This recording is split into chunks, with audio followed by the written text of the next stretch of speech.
If somebody is doing something that is useful to the rest of society, I think that's a good thing. Like, it doesn't have to change the world. Like, if you're doing something that has high value to people, and frankly, even if it's something, if it's like just a little game or some improvement in photo sharing or something, if it has a small amount of good for a large number of people, I think that's fine. Like, stuff doesn't need to be changed the world just to be good.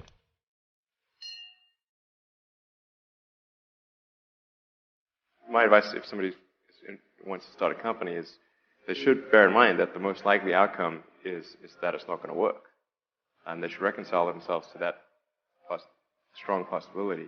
And they should only do it if they feel that they are really compelled to do it. The way starting a company works is like usually in the very beginning it's kind of fun, and then it's really hellish for a number of years. There's a friend of mine who's a successful entrepreneur, started actually his career around the same time as I did, and he has a good phrase. His name's Billy. He said, starting a company is like eating glass and staring into the abyss. And if you don't eat the glass, you're not going to be successful.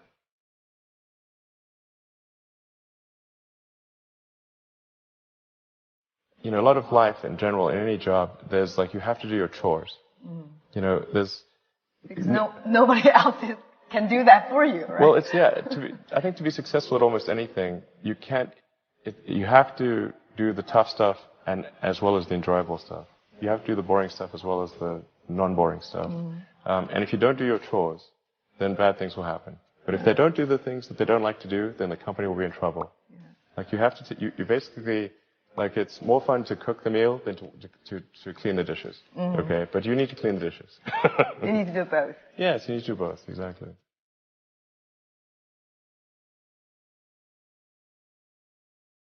Really liking what you do, whatever area that you get into, given that, even if you're the best, there's always a chance of failure. So I think it's important that you really like whatever you're doing. If you don't like it, life is too short.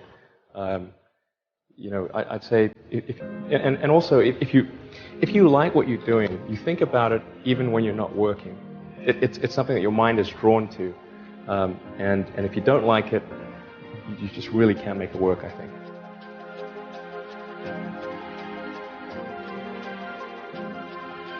The odds of you losing the money that you've invested or your friends have invested is pretty high. I mean, those are just basic facts.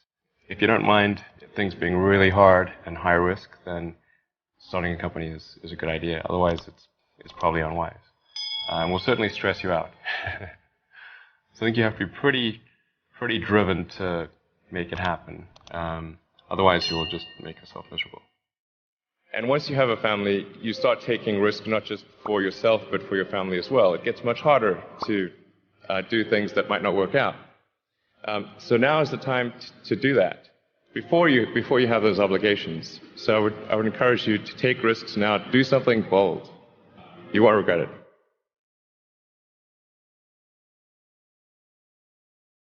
When you're building something new, there's going to be mistakes. Yeah. And it's important to recognize those mistakes, acknowledge them, and take corrective action. Okay. And the success of a company is very much more about how quick are you to fix the mistakes, not will you make mistakes. Or admit mistakes. Absolutely. Yeah. And if you see the difference between a startup that is successful and one that is not, and it's because the successful one, they both made mistakes, but the successful one recognized the mistakes, fixed them very quickly, and the unsuccessful one tries to deny that the mistakes exist. Yeah, it's not like I like failure. Who likes failure? It's terrible. But if you only do things that are certain to succeed, then you're only going to be doing very obvious things. I think there's like some entropic basis for this. Like, there are many more ways to fail than to succeed.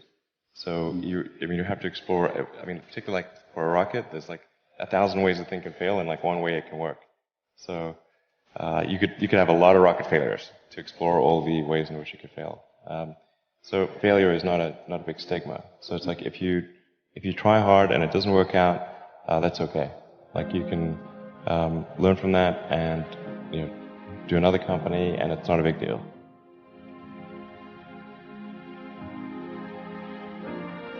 I think it's very important to seek out to actively seek out and listen very carefully to negative feedback. And this is something that people tend to avoid because it's painful. But I think this is a very common mistake, is to not actively seek out and listen to negative feedback. A well thought out critique of whatever you're doing is as valuable as gold. And you should seek that from everyone you can, but particularly your friends.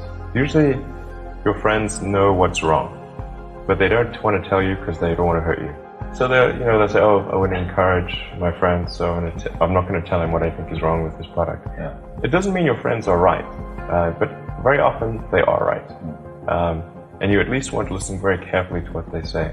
When friends get a product, I say, look, don't tell me what you like, tell me what you don't like. And because otherwise your friend is not going to tell you what he doesn't like. He's going to say, oh, I love this and that, and then leave out the this is the stuff I don't like list. Because he wants to be your friend, it doesn't want to offend you. So you really need to sort of coax negative feedback. And you know that if somebody is your friend, or at least not your enemy, and they're giving you negative feedback, then they may be wrong, but it's coming from a good place. And sometimes even your enemies give you good negative feedback.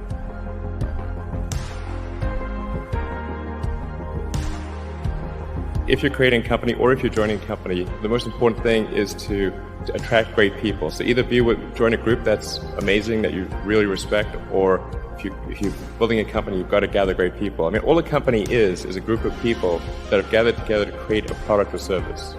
And so depending upon how talented and hardworking that group is, and the degree to which they are focused cohesively in a good direction, that will determine the success of the company. So do everything you can to gather great people if you're creating a company.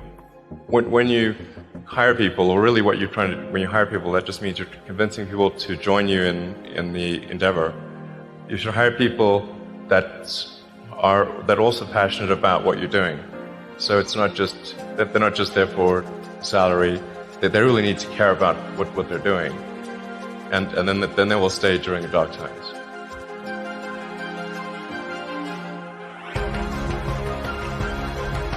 If you're going to create a company, you have to come up with a product or service that you think will be compelling, that would serve some need. And then really a great company is just built around great product or service. That's the whole purpose of a company, is to propagate that product or service and put it in the hands of people who would find it useful. And so I think that's the main thing, is try to think of the most useful thing you could do for your fellow human beings, and then a company is the process of scaling that up and in scope, increasing that in scope and scale. When you're trying to create a company, what you're really trying to do is organize a group of people to do something useful. Something useful is as measured by other people who are the consumers of your products and services. This may seem like an obvious thing, but often people will organize groups into a company that doesn't produce something useful.